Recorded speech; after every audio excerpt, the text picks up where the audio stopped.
Hello students, कैसे हैं आप सब लोग। तो फाइनली आज हमारा इंडियन इकोनॉमिक डेवलपमेंट का पूरी तरीके से सिलेबस एंड हो जाएगा। लास्ट के 4 चैप्टर बचे हैं, उनका रिवीजन, उनके पीवाईक्यू, उनके एमसीक्यू करके हम लोग अपना सिलेबस पूरी तरीके से एंड करेंगे।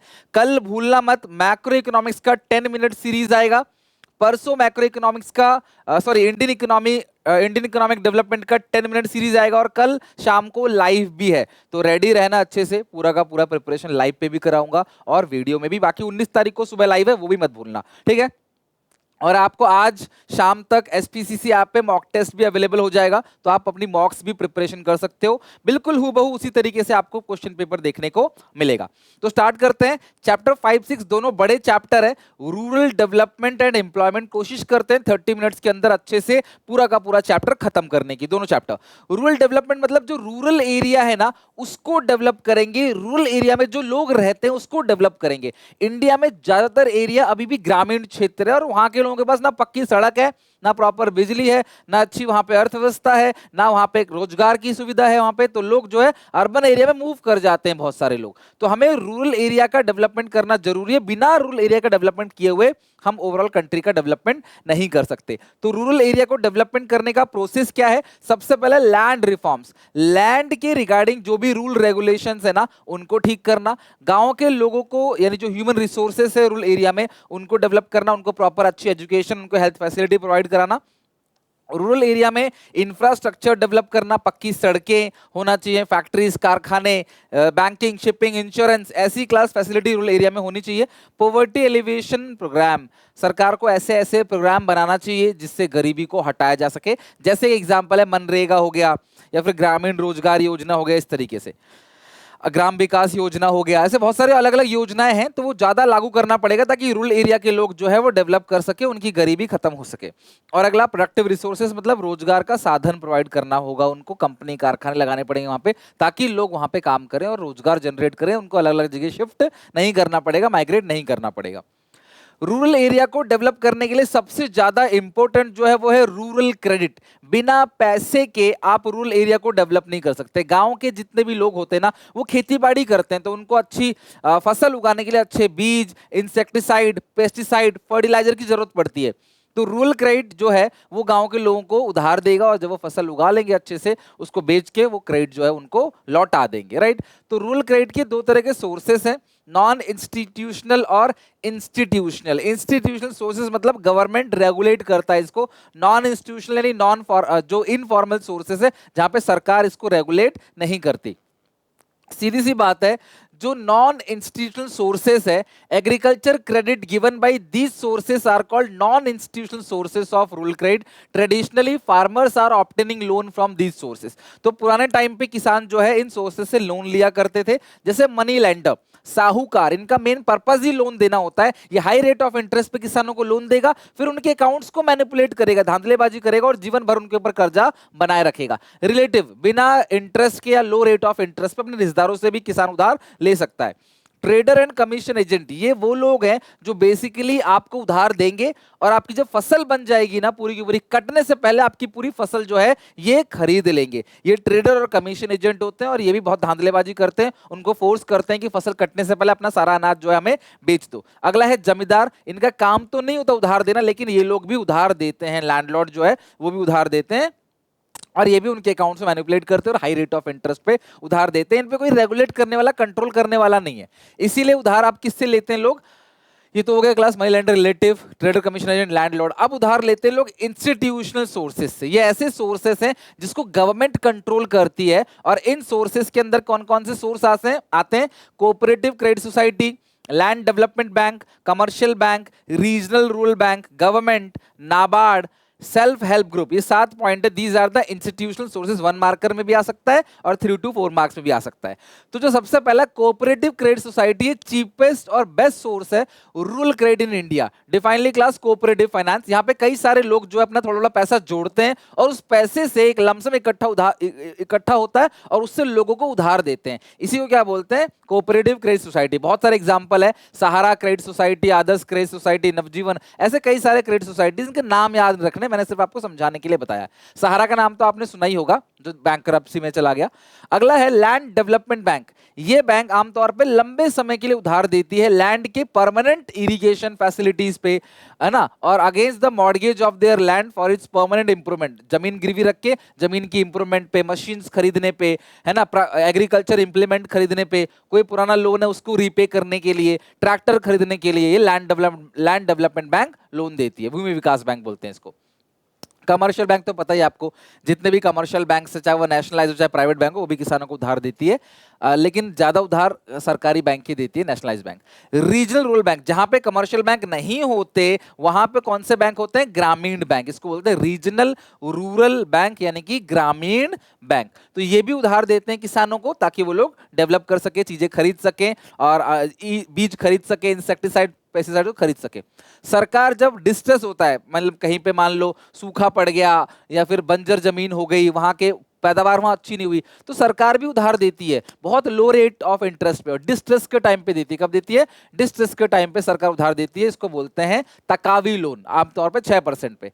अगला है NABARD, most important, it is an apex development bank authorised for providing and regulating credit and other facility for the promotion and development of agriculture, small scale industry, cottage and village industry, handicraft and other activity in rural area with a view to promote rural area. It's established in 1982.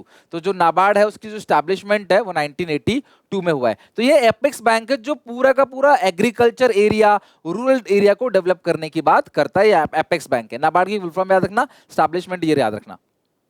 Most important, NABARD से भी ज्यादा important है SHG self help group. यहां महिलाएं हर महीने थोड़ा थोड़ा सा पैसा जोड़ेंगी और जो पैसे इकट्ठा होगा इसमें किसी एक जरूरतमंद को उधार दे दी जाएगा। इससे क्या होगा? महिलाओं के अंदर जो सेविंग की हैबिट है वो प्रमोट होगी, वुमेन एम्पावरमेंट प्रमोट होगा, और आमतौर पे जो लोन लिया जाता है ये कंजप्शन पर्पस से लिया जाता है। ये सारी चीजें ध्यान रखना। Self help group are informal association of people who choose to come together to find a way to improve their living condition. Here people are helping each other. Self-help group promote thrift in small proportion by minimum contribution from each member.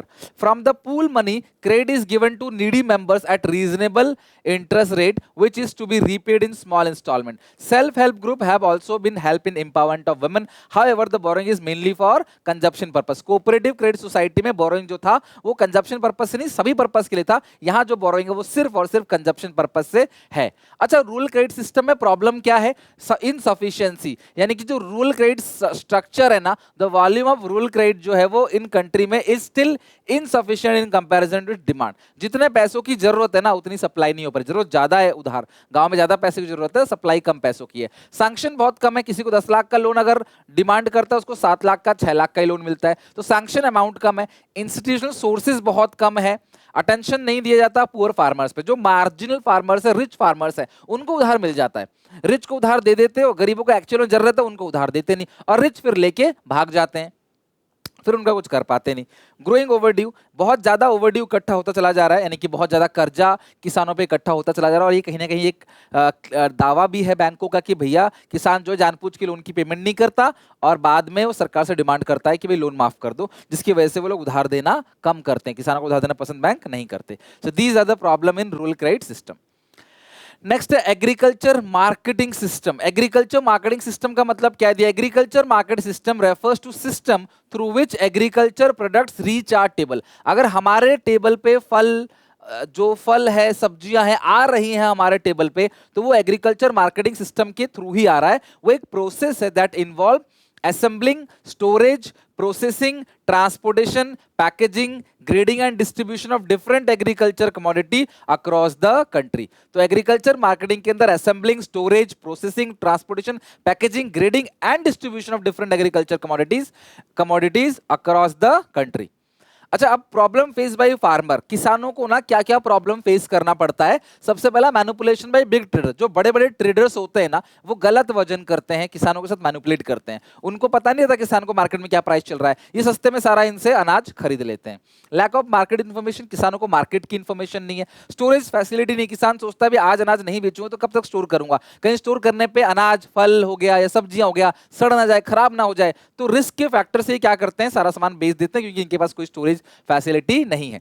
तो agriculture marketing को improve कैसे किया जाए, किसानों को safety security कैसे provide किया जाए, तो सबसे पहले मार्केट को रेगुलेट करो। मार्केट रेगुलेट करने का मतलब क्या, मार्केट में 3 लोग होंगे, एक ट्रेडर की तरफ से होगा, एक बायर की तरफ से, सेलर की तरफ, बायर मतलब कि जो किसान है उनकी तरफ से होगा, और तीसरा गवर्नमेंट की तरफ से, और तीनों मिलकर डिसाइड करेंगे क्या प्राइस रखा जाएगा। ना कोई ज्यादा, ना कोई कम, ना कोई फॉल्टी वेइंग होगा। प्रॉपर तरीके से मार्केट रेगुलेट, नियंत्रण में आ जाएगा। अपने आप से सेलर जो है ग्रुप बना के कि हम नहीं कर देंगे माल आपका, सारे अगर सेलर मना कर देंगे, सारे ट्रेडर मना कर देंगे, तो किसान बेचारे फंस जाएंगे, और किसान कह देंगे हम नहीं बेच रहे आपको अनाज, तो ट्रेडर फंस जाएंगे। तो दोनों के बीच में ऐसा लड़ाई झगड़ा ना हो, तो मार्केट को रेगुलेट कर दिया जाता है। रूरल एरिया में इंफ्रास्ट्रक्चर फैसिलिटीज को बेहतर बना दी जाती हैं ताकि transportation, communication, storage, warehousing easily हो सके। कोऑपरेटिव मार्केटिंग, सब लोगों से मिलके बोला जाता है कि मिलजुल कर खेती बाड़ी करो, है ना। आपके पास कोई अगर ट्रैक्टर है, आपके पास ट्यूबवेल है, तो एक दूसरे के साथ उसको शेयर करो।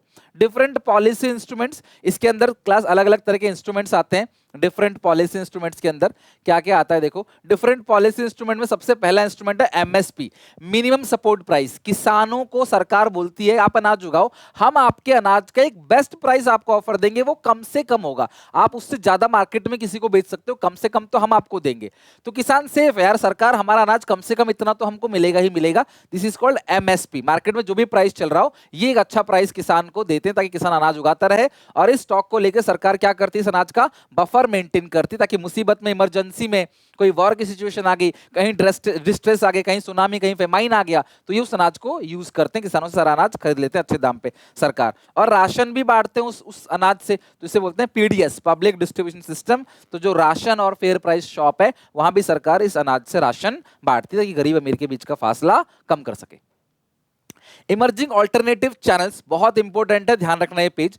N alternative way for agriculture marketing has emerge nowadays and channels farmer can directly sell their produce to customer. Final जो सेल है अब डायरेक्टली किसान कर सकता है।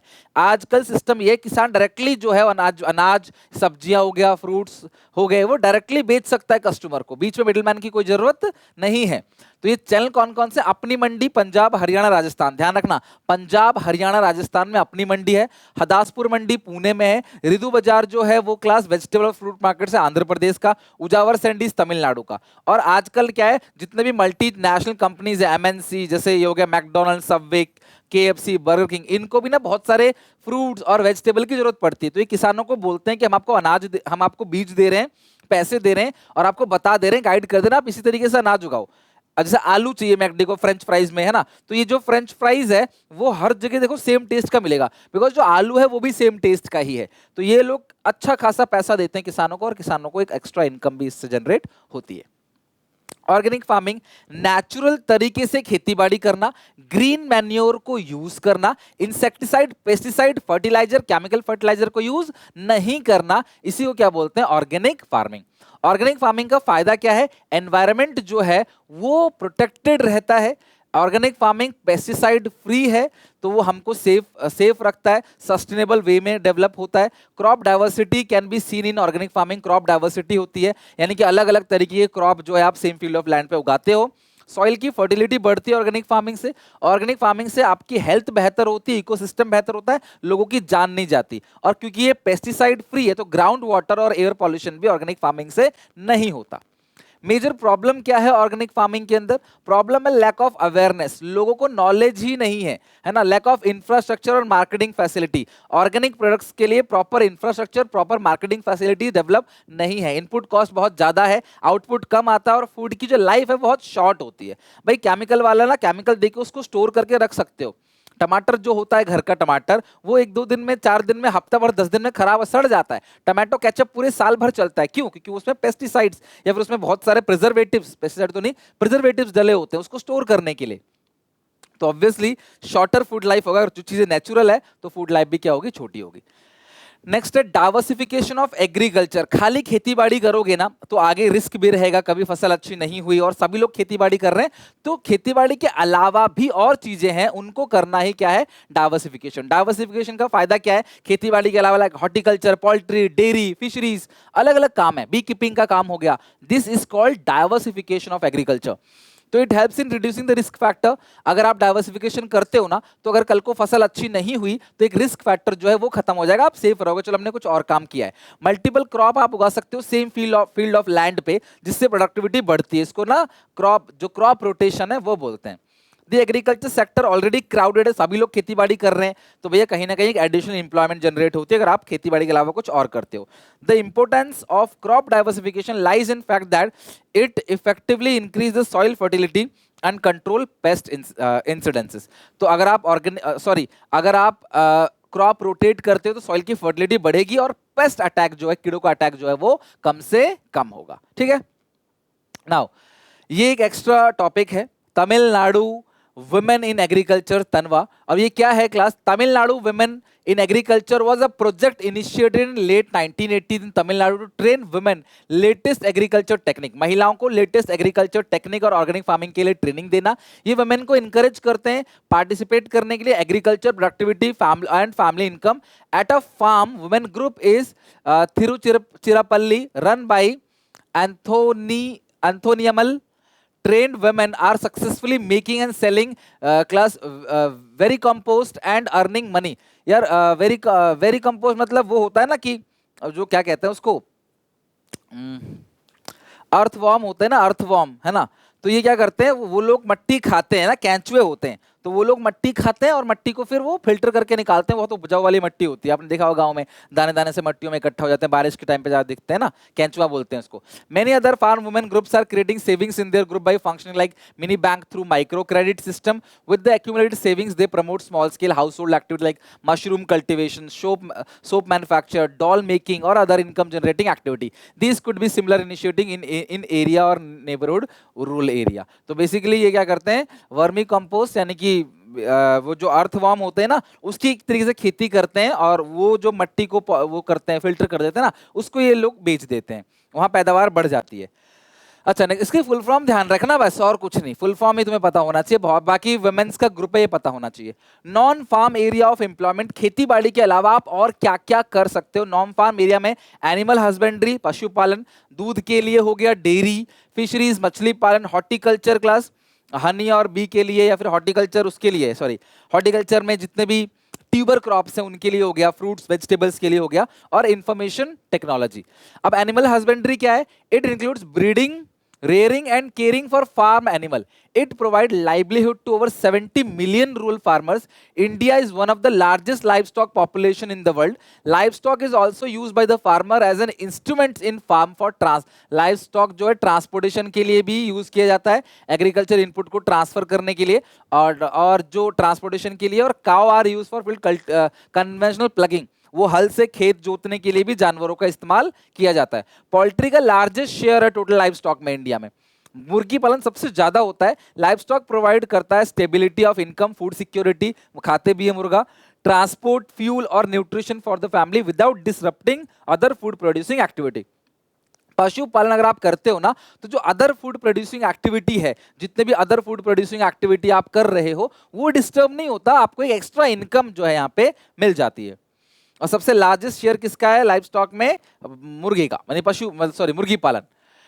डेयरी आपको पता है दूध का काम है, डेयरी है ना, डेयरी का जो प्रोडक्ट, इसके लिए ये ध्यान रखना, ऑपरेशन फ्लड चलाया गया था। ऑपरेशन फ्लड, जिसको व्हाइट रेवोल्यूशन बोलते हैं, स्टार्ट हुआ था नेशनल डेयरी डेवलपमेंट बोर्ड द्वारा, एनडीडीबी 1970। और फादर कौन थे इसके? डॉक्टर वर्गीस क्रेन। तो और जितने भी किसान थे, जितना भी दूध होता था ना किसानों के पास, जो गाय भैंस पालते थे, वो लेके देते थे, बाद में वो अमूल बना देते थे, और फिर अमूल क्या करते थे, उसको country to state to state, अलग अलग चीज, जहाँ पे दूध नहीं, यहाँ पे जहाँ लोग पशुपालन नहीं करते, शहर वाले एरिया में, वहाँ पे दूध पहुंचाते हैं, ग्रेडिंग प्रोसेसिंग करके उसको प्रॉपर तरीके से भेजते हैं। तो ध्यान रखना, after successful implementation of operation flood by Gujarat, India rank first in the world in milk production. India जो है मिल्क प्रोडक्शन में फर्स्ट नंबर पे आ गया ऑपरेशन फ्लड के बाद। नेक्स्ट है फिशरीज, मछली पालन। देखो, जो मछली पालन वाले कम्युनिटी के लोग होते हैं वो मछली पालन करते हैं और उससे पैसा कमाते हैं, उसको बेचते हैं। इनकी जनरेशन टू जनरेशन ही मछली पालन करती है। तो जो स्टेट्स है लाइक केरला, महाराष्ट्र, गुजरात, ये ज्यादातर तटीय क्षेत्र है, समंदर के पास वाला इलाका है, तो ये लोग जाते हैं समंदर से मछलियां पकड़े लाते हैं, उनको बेचते हैं। Tamil Nadu are the principal states, Tamil Nadu भी है in India, where fishery is an important source of livelihood in rural area. तो आप देखो यहाँ के लोग जो है मछली भी ज्यादा खाते हैं, नॉन वेजिटेरियन होते हैं। हॉर्टिकल्चर, तो हॉर्टिकल्चर मतलब फ्रूट्स और वेजिटेबल्स, सॉरी फ्रूट्स हो गया, वेजिटेबल हो गया, ट्यूबर क्रॉप हो गया, है ना, एरोमेटिक प्लांट्स हो गया. It refers to the art और science of cultivating fruit, vegetable, tuber crop, flowers, medicinal and aromatic plant, different type of spices, plantation crop. Over the time there has been a substantial increase in area under these crop. तो देखो in crop को उगाने वाले लोगों की तादाद बढ़ रही है, क्रॉप भी बढ़ रहा है, क्योंकि ये एक्स्ट्रा एक अपॉर्चुनिटी देता है रोजगार का और अच्छा खासा पैसा इससे मिलता है. एम्प्लॉइंग जो कंडीशन, जो लोग हॉर्टिकल्चर कर रहे हैं ना, उनकी कंडीशन काफी ज्यादा इंप्रूव हो गई है. ओके अच्छा, गोल्डन रेवोल्यूशन बेसिकली क्या है, जो हाँ वो जो है ना क्लास सेकंड जो इंडिया है ना वो सेकंड लार्जेस्ट प्रोड्यूसर है फ्रूट और वेजिटेबल का पूरे वर्ल्ड में, चाइना के बाद. We are emerging a leader producer of mango, banana, coconut, cashew nut etcetera. और हॉर्टिकल्चर से वुमेन एम्पावरमेंट को भी प्रमोट मिलता है. गोल्डन रेवोल्यूशन हनी के लिए और हॉर्टिकल्चर के लिए था. हनी और हॉर्टिकल्चर के लिए, बी कीपिंग भी हॉर्टिकल्चर के अंदर आता है. और जो येलो रेवोल्यूशन है ना, जो येलो रेवोल्यूशन है वो किसके लिए है क्लास? येलो रेवोल्यूशन था मस्टर्ड सीड्स के लिए और एडिबल सीड्स के लिए. जो कुकिंग ऑयल होता है ना, सीसम सीड और मस्टर्ड ऑयल, उसके लिए क्या था येलो रेवोल्यूशन. व्हाइट रेवोल्यूशन किसके लिए था पता है आपको? व्हाइट रेवोल्यूशन था मिल्क के लिए, ठीक है, ऑपरेशन फ्लड के लिए. और ग्रीन रेवोल्यूशन राइस और व्हीट के लिए. अच्छा, information technology, it refers to that branch of engineering that deal with the use of computers and telecommunication to retrieve and store and transmit the information. Through appropriate information and software tools, government has been able to predict the area of food security and vulnerability to prevent, reduce the likelihood of an emergency. Information technology गांव-गांव जाके, शहर-शहर जाके, हर जगह से data collect करेगा basically गांव में कि कहाँ कितनी पैदावार हुई, कितनी फसल हुई, ताकि पता कर सके फूड सिक्योरिटी कहाँ होने वाली है और पहले से किसी इमरजेंसी के आने से पहले से ये उसको मतलब रेडी रहे उसके लिए. अब इस चैप्टर में जितने भी डेट है हम उसकी बात कर लेते हैं. Nationalisation of 14th major bank, ठीक है, ये हमने पहले ही पढ़ा था 1969. 6 मोर बैंक का जो नेशनलाइजेशन हुआ वो 1980 में हुआ. ऑपरेशन फ्लड व्हाइट रेवोल्यूशन कब आया? 1970 में, जो कि मिल्क कोऑपरेटिव था गुजरात का. और establishment of national bank 12th of July 1982 NABARD. Golden revolution honey bee और हॉर्टिकल्चर के लिए था 1991 टू 2003. संसद आदर्श ग्रामीण योजना वो अक्टूबर 2014 में आया. तनवा तमिलनाडु वुमेन इन एग्रीकल्चर 1980 में. माइक्रो फाइनेंस और वुमेन एम्पावरमेंट कंजप्शन पर्पस के लिए, सेविंग हैबिट के लिए उसको बोलते हैं. Self help group mustard seed और सीसम सीड्स था येलो रेवोल्यूशन के लिए. Largest shares in animal husbandry क्या है? लाइव स्टॉक यानी पोल्ट्री का लार्जेस्ट शेयर है. Now employment, casualisation and informalisation पढ़ते हैं ऑफ वर्कफोर्स. तो एम्प्लॉयमेंट मतलब जिन लोगों को काम मिल गया वो रोजगार, जिनको काम नहीं मिला वो बेरोजगार. हम अपने जीवन को व्यापन करने के लिए जो भी काम करते हैं जिससे हम कुछ पैसा कमाते हैं, दिस इज कॉल्ड एम्प्लॉयमेंट. सब लोग अलग अलग काम करते हैं, कुछ लोग कॉफी शॉप पे, कुछ फार्म में, कुछ फैक्ट्री, कुछ पीपल अपना खुद की दुकान चलाते हैं, कुछ अपना बिजनेस चलाते हैं, कुछ घर पे काम करते हैं. बहुत सारे अलग अलग जो है काम है. इसी को क्या बोलते हैं? गैम्बलिंग, स्मगलिंग, चोरी, ये कोई काम नहीं. This is not employment. भले ही उससे पैसा बहुत ज्यादा मिलता है बट वो काम नहीं है. अनएम्प्लॉयमेंट किसे कहते हैं? जो पर्सन काम करना चाहता है, काम करने के लायक भी है, उस रेट पे काम करना चाहता है जो मार्केट में काम रेट चल रहा है, लेकिन फिर भी उसके पास काम नहीं है, तो उसको हम लोग क्या बोलते हैं? अनएम्प्लॉयमेंट. एक वर्ड है लेबर फोर्स. लेबर फोर्स मतलब कितने लोग काम करने के लिए रेडी हैं, काम करने के इच्छुक हैं, काम करने के लायक हैं और उनके पास प्रॉपर स्किल्स वगैरह भी है. This is called labour force. अब इसमें से जिन लोगों को काम मिल गया they are called work force, और जिनको काम नहीं मिला they are called unemployed. So labour force equal to persons working, जिनके पास काम है, प्लस जो काम को ढूंढ रहे हैं, काम करने के लिए अवेलेबल है. लेबर फोर्स पार्टिसिपेशन रेट क्या है? ऊपर आएगा लेबर फोर्स, नीचे आएगा वर्किंग एज पॉपुलेशन इनटू 100, ये आएगा लेबर फोर्स पार्टिसिपेशन रेट. ये रेट जितना ज्यादा उतना अच्छा. 2011-12 में ये रेट था 56%, लेकिन 17-18 में ये रेट आ गया 49.8%. यानी कि लेबर फोर्स की तादाद, जो हमारी पॉपुलेशन है उसमें से कितने लोग ऐसे हैं जो काम करने के लिए रेडी हैं, चाहे काम हो चाहे ना हो, रेडी कितने लोग हैं, this is called labour force. और इसका तादाद कम हुआ है, इनकी परसेंटेज कम हुई, जो कि थोड़ा सा दुखी का विषय है, जिससे बेरोजगारी पनपती है. टोटल कितने घंटे के लिए वर्कर काम करने के लिए अवेलेबल है? Number of hours available labour supply. Workforce जिनके पास काम है, तो लेबर फोर्स में से अनएम्प्लॉयड लोगों को घटा दो, मतलब वो पर्सन जो काम करने के लिए विलिंग तो है लेकिन काम नहीं कर रहे, काम नहीं है उनके पास, उसे क्या बोलते हैं? वर्कफोर्स.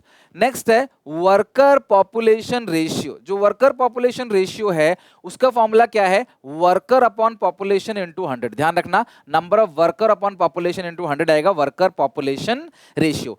डेटा मैं तुम्हें समझा दूंगा, डेटा को लिखना कैसे, आंसर्स को प्रेजेंट कैसे करना है ये मैं तुम्हें बता दूंगा। तुमने कमेंट किया था कल, मुझे पता है।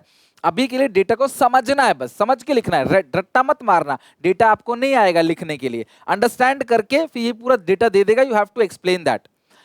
वर्कर पॉपुलेशन रेशियो, अगर मैं बात करूं रूरल एरिया का जो वर्कर पॉपुलेशन रेशियो है वो 35 और अर्बन एरिया में क्लास 33.3 वर्कर पॉपुलेशन रेशियो जो लोग काम कर रहे हैं, टोटल 34.7 है। अगर मैं मैन की बात करूं तो रूरल एरिया में मैन का वर्कर पॉपुलेशन रेशियो 51.7 है, वुमेन का 17.5। तो रूरल एरिया में जो है मेन ज्यादा काम करते हैं as compare to women. Urban area में मेन जो है वो ज्यादा काम कर रहे हैं 53 पॉइंट, और वुमेन कितना काम कर रही है 14.2। तो अगर देखोगे तो वर्कर पॉपुलेशन रेशियो जो है वो मेन का बहुत ज्यादा है एज कंपेयर टू वुमेन। तो यहां से आपको ये पता चला। एम्प्लॉयमेंट ऑलरेडी बता चुका हूं। अब एम्प्लॉयमेंट डिस्ट्रीब्यूशन, लोग कहां कहां काम करते हैं। सेल्फ एम्प्लॉयड जो लोग खुद का काम करते हैं वो 52.2% लोग हैं। रेगुलर वर्कर जिनको परमानेंट जॉब लगी हुई है, जिनको निकाल नहीं सकते बिना कोई नोटिस दिए, वो लोग 22.8% है। कैजुअल वर्कर जिनको जब चाहे तब कंपनी निकाल सकती है, कोई सिक्योरिटी नहीं होती, कोई लॉ नहीं बना इनके लिए, कंपनी इनको कैजुअली भर्ती करती है, जस्ट 25%। और टोटल जो है 100% लोग काम करते हैं, जिसमें से 52% अपना खुद का काम कर रहे हैं, बाकी 22% रेगुलर सैलरी एम्प्लॉयज है। आजकल कोई रेगुलर वर्कर को रखता नहीं है। अब आप काम करने जाओगे आपको परमानेंट रखेंगे नहीं, आपको टेम्परेरी रखेंगे पहले, फिर बाद में आपको परमानेंट करेंगे कई कुछ साल आपका काम देखने के बाद।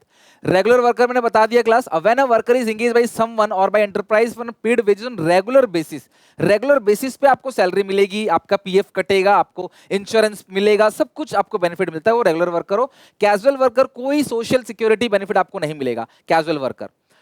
तो जो सेल्फ एम्प्लॉयड लोग हैं, मेल में कितने हैं 52% और फीमेल में कितने हैं 52%। रेगुलर वर्कर्स जो है वो मेल वर्कर कितने 24%, जबकि फीमेल में रेगुलर वर्कर सिर्फ 21% है। महिलाओं को लंबे समय तक परमानेंट कंपनी नहीं रखती, क्योंकि उनकी शादी होती है वो निकल जाती हैं, फिर वो अपने बच्चे घर परिवार पे ध्यान देती हैं, तो काम नहीं कर पाती सही से, तो इसीलिए वो छोड़ देती हैं जॉब। तो 21% है। और कैजुअल वर्कर की तादाद मेल्स में कम है और महिला में जो है वो 27% है। इस तरीके से पाई चार्ट बना के आप इसको लिख सकते हो। Distribution of employment by region, अगर मैं एरिया की बात करूं तो ये अर्बन एरिया है, रूरल एरिया है, अर्बन एरिया और rural area. Regular salaried employees जो अर्बन एरिया में है वो 47% है, रेगुलर सैलरीड एम्प्लॉइज जो है वो 47% है, वहीं है वो रूरल एरिया में सिर्फ 30% है। एक्चुअली रूरल एरिया के लोग कम पढ़े लिखे होते हैं, उनके पास कोई हाई स्किल्स नॉलेज नहीं होती, जिसकी वजह से रेगुलर नौकरी पे उनको नहीं रखा जाता। हाँ, लेकिन जो कैजुअल वर्कर्स है वो सिर्फ अर्बन एरिया में 15% है और रूरल एरिया में लगभग 29%। अब जो सेल्फ एम्प्लॉयड लोग हैं, सेल्फ एम्प्लॉयड लोग 38% एरिया अर्बन एरिया में, और गांव में सबसे ज्यादा लोग अपना काम कर रहे होते हैं, छोटी मोटी दुकान, खेती बाड़ी, कुछ ना कुछ अपना काम गांव में सब कर रहे होते हैं, उनकी ज्यादा 58% है। अगला है distribution of employment different sector. Primary sector ध्यान रखना है, इसके अंदर माइनिंग, क्वेरिंग और एग्रीकल्चर ये आता है इसके अंदर, ठीक है। और सेकेंडरी सेक्टर के अंदर आता है manufacturing, construction, electricity, gas, water supply. Tertiary sector के अंदर क्या क्या आता है, ट्रेड, ट्रांसपोर्ट, स्टोरेज और सर्विसेज। प्राइमरी सेक्टर में 45% लोग इंगेज हैं, सेकेंडरी सेक्टर में 24, जबकि टर्चरी सेक्टर में 31% लोगों का इंगेजमेंट है। इन सबको मिला के 100% लोग, अगर 100 लोग काम कर रहे हैं तो 45 लोग जो है खेती बाड़ी कर रहे हैं आज भी, और सेकेंडरी में 24, और बाकी जो 31% लोग हैं वो टर्चरी सेक्टर में काम कर रहे हैं।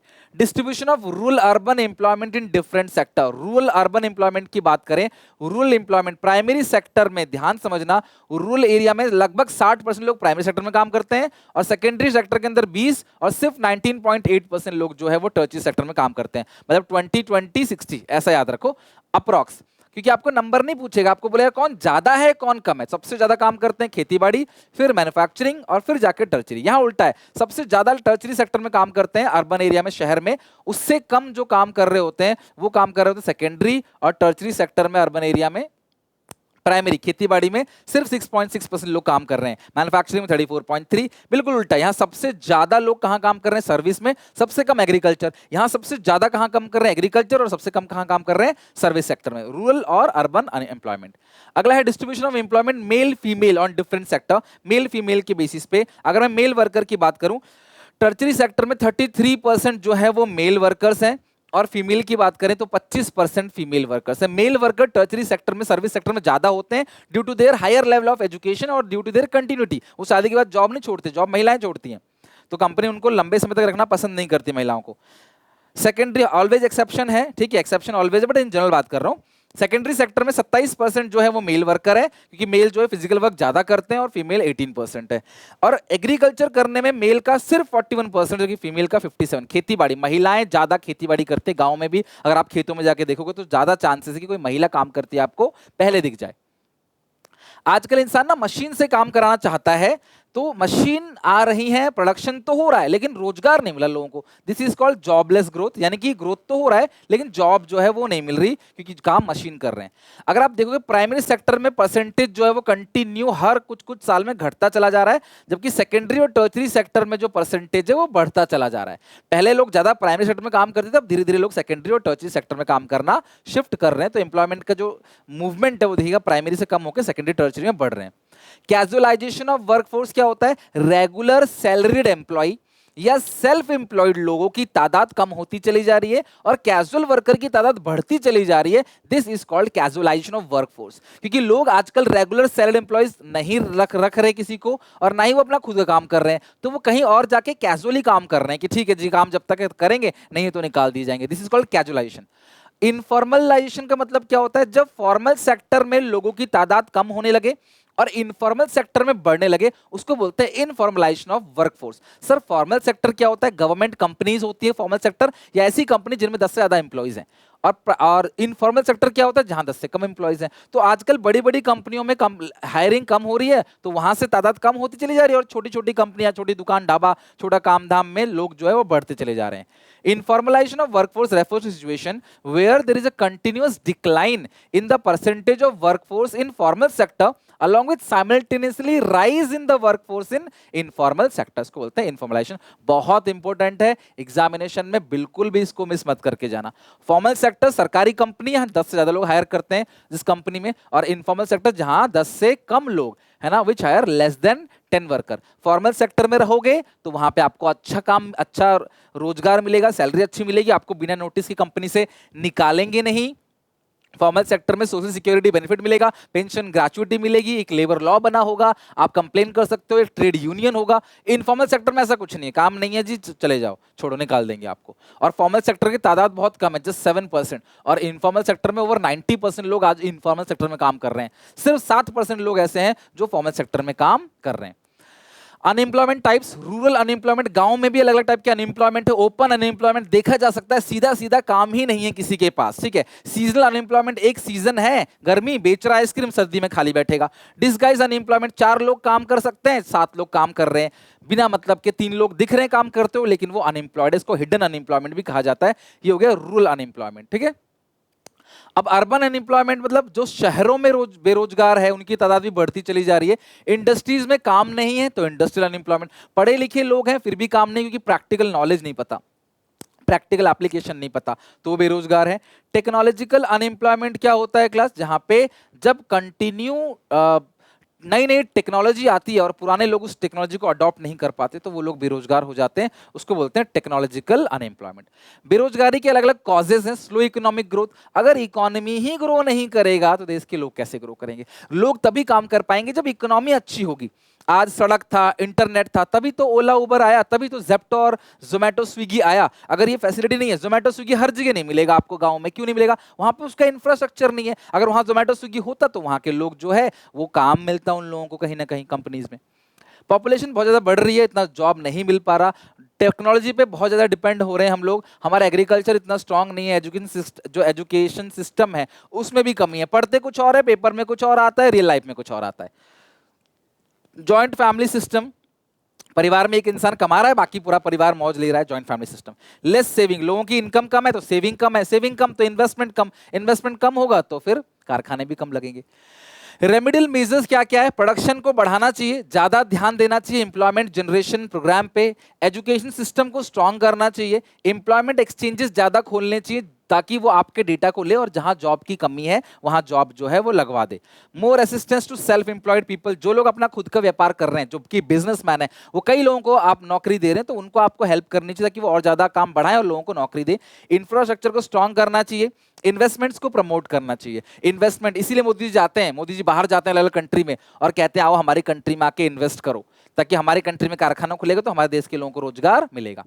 अनएम्प्लॉयमेंट का डेटा कहां से मिलता है? National sample survey office NSSO से मिलता है, पॉपुलेशन सेंसस से मिलता है, और डीजीईटी, ध्यान रखना, directorate general of employment and training, इनसे भी एम्प्लॉयमेंट का डेटा मिलता है। तो ये 3 ऑर्गेनाइजेशन है जहां से अनएम्प्लॉयमेंट का डेटा आपको मिलता है। अगर मैं इस चैप्टर के इंपोर्टेंट डेटा की बात करूं तो सेल्फ एम्प्लॉयड वर्कर की परसेंटेज 52.2 है, रेगुलर वर्कर की सिर्फ 22.8 और 25% जो है वो कैजुअल वर्कर की है। Percentage of employment in primary sector agriculture, mining और कैरिंग के अंदर 44.6 है, और percentage of employment secondary sector में 24.4 है, और टर्चरी सेक्टर के अंदर कितना 31%, जहां पे ट्रेड, ट्रांसपोर्ट, स्टोरेज और other banking services, insurance services, teaching, consultancy, वो सब आता है 31%। तो ये जो है ना, कौन कौन सी सर्विस किसके अंदर आती है, सेकेंडरी के अंदर water, construction, manufacturing, electricity, gas, वो सब आता है। इसको अच्छे से याद कर लेना, एटलीस्ट इतने आप नंबर याद कर लो, बाकी सब आपको खुद ही चार्ट दे देगा, वो पूरा का पूरा टेबल दे देगा, you have to explain that table, और कुछ नहीं, आपको बस उसे एक्सप्लेन करना होगा। That's it, fine. बड़े बड़े 2 चैप्टर थे, बट मैंने कोशिश करी कि अच्छे से इसका रिवीजन करा दूं। आई होप आप लोगों को अच्छे से समझ आया। कोई डाउट, कोई दिक्कत हो मुझे बताना। मैंने डिटेल सीरीज भी ऑलरेडी बना रखी है, इसका लिंक भी डिस्क्रिप्शन में है, मैंने डिटेल में भी इसको पढ़ा रखा है। और अभी क्योंकि एग्जामिनेशन में 2 दिन बचे हुए हैं अगले, तो मैं फटाफट इसका रिवीजन करा रहा हूँ। तो इसे अच्छे से कर लो। इसके पीवाईक्यू भी करा दूंगा आज मैं 11 बजे, फिर 1 बजे इसके एमसीक्यू, और रात को लास्ट के 2 चैप्टर पढ़ के पीवाईक्यू बना के, एमसीक्यू बना के, आज रात तक हमारा पूरा सिलेबस सबसे पहले यूट्यूब पर हम लोग खत्म कर देंगे। तो आई होप आपको वीडियो अच्छा लगा होगा। लाइक करना, चैनल को सब्सक्राइब करना, वीडियो को शेयर करना दोस्तों में। कोई डाउट, कोई दिक्कत हो मुझे बताओ कमेंट सेक्शन में। मिलते हैं नेक्स्ट वीडियो में। Take care, bye bye.